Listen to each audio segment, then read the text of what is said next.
I'm going to be reading from excerpt from the new novel Anansi and the Book of Night, which is the second part of the New Adventures of Anansi series. The first part was Anansi and the 10 Dragons, and this is the second book. My name is Rubadiri Victor.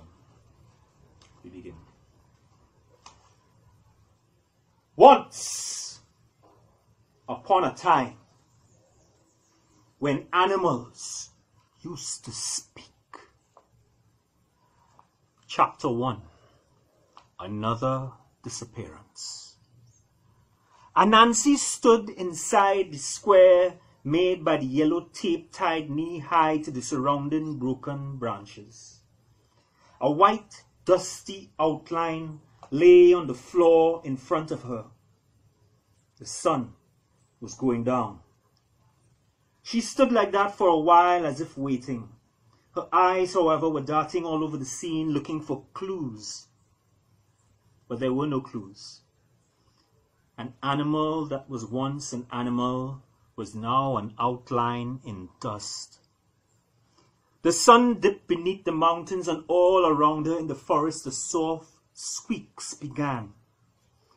As the darkness rose, what looked like fireflies in the background now became discernible as eyes.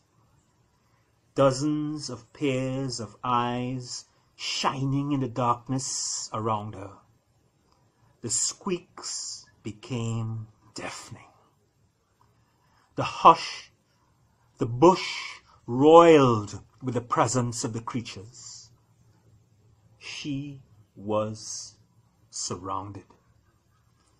A deep voice in the darkness said, "Do you know who did this?" Anansi answered, "No, I do not, but I will find out." Her eyes adjusted to the darkness, and before she knew it, they were there. The 4 of the royal court, present, standing next to her. Bats. The bat hosts in the surrounding circle of trees seemed to move in like a closing flower, leaning in around Anansi. She now could make out hundreds of them, crowded in the trees in the low canopy hanging upside down from dozens of branches. Their squeaks formed a loud carpet of sound like a physical presence. The royal force spoke as one to Anansi.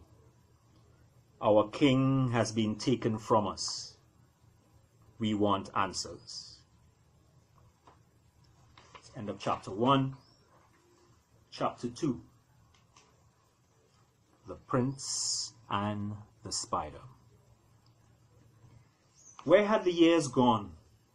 From that first mutual sighting of the prince stepping out of a prison of light, Anansi surrounded by a corona of color, to the chaos by the burning tree and King Lion's liberation, to the magic wedding, to the honeymoon adventures in the strange kingdom, to Anansi's adventures in the land of monsters, to normal colorful life in the kingdom of animals. Married life seemed to be flying by. Anansi and the prince were still very much in love. He was still the darling of the animals, attentive to each and every one to a fault. Anansi was still very much her own independent spider, adventurous, witty, impetuous, and discerning. They made a great team, and even though they both were very busy, he with affairs of the state and being an ambassador inside and outside the kingdom, and she as an advisor to the king and general busybody, they still found time for one another. Not everyone approved of them, of course. Guti was overheard telling some doves once that a lion should not be fraternizing with a spider, and that Anansi was very below his class. But animals will talk. The kingdom animals had not seen such peace and abundance since the first age. And since the incidents with the dragon and the return of the prince, all 7 of the animal houses really endeavored to live their best life. Gold ceased to be the appetite of the kingdom, and animals returned to the older ways of doing things. Even Brer Lion himself was more present as a ruler, and the council was strong, representing the will of the 7 houses. If the kingdom had one weakness, it would have to be gossip. None were more to thank for this than the Bacchanal crew, now led by Guti. Guti commanded the crew like a small army, and they were responsible for some of the most outrageous gossip to ever pass through the kingdom. Guti herself was so brilliant in her storytelling that many times animals did not even know if lies featuring they themselves were true or not. I really do that in truth? They would ask themselves, scratching their heads. Guti herself was such a flamboyant, charismatic character that many animals indulged her brazenness. The other thing of note was the reappearance of Tiger Cat. After his humiliation by the dragons, Tiger Cat had recovered and was soon back to his megalomaniac self. His various fan clubs, even though less described than before, were still numerous and did not make humility easy. Guti and the crew, in fact, were still his greatest cheerleaders and kept circulating many stories about Tiger Cat's prowess and growing lists of accomplishments. However, this period of peace now appeared to be over. King Bat was missing, or worse. The Bat colony had called Anansi even before they had called Commissioner Bull, or Brer Dog and his family. Anansi, after all, had found the prince all those years ago, although some now disputed this. The disappearance, or worse, of one of the monarchs of the small houses was cause for worry. It was worrying enough for King Brer Lion to call a meeting with Commissioner Bull, Brer Dog, and Anansi in the small council chambers. Anansi said she could find no real clues. The commissioner reported the same. The only clue, the strange thing, was the outline of dust. Had King Bat been burnt? But then, why would it just form an outline? Was the kidnapper leaving a code, mocking them?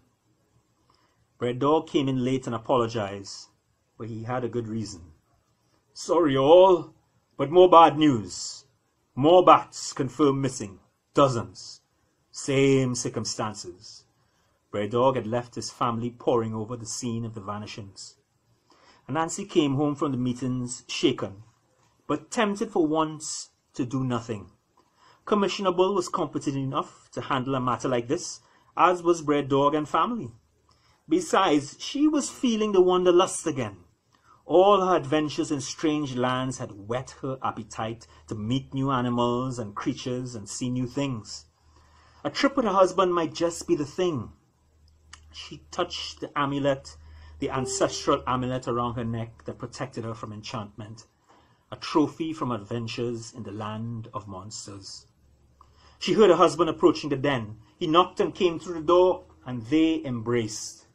Before she could say anything, he said, "Bad news, darling. A mission from the Council of Elders. I may be gone a while." "What? Where?" "Unfortunately, I can't reveal any of the details. Trouble in a distant land. It's serious. I have to pack and leave now. There's some urgency." He kissed her on her forehead, and they remained holding one another for some time, this lion, this spider. She said, "The council need to get some other animal to do their dirty work." They laughed, and she let him go. The prince moved to start to pack his satchel. He said, "They have their hands full. The bees have started disappearing." And Nancy laughed. "No, dear, it's the bats." King Bat disappeared, and then dozens more had just been reported vanished tonight. The prince looked up from her packing and said, "No, darling, it's the bees. An entire squadron of the Bee Royal Guard disappeared into thin air this morning, leaving behind only the outlines of their bodies on the ground, like dust."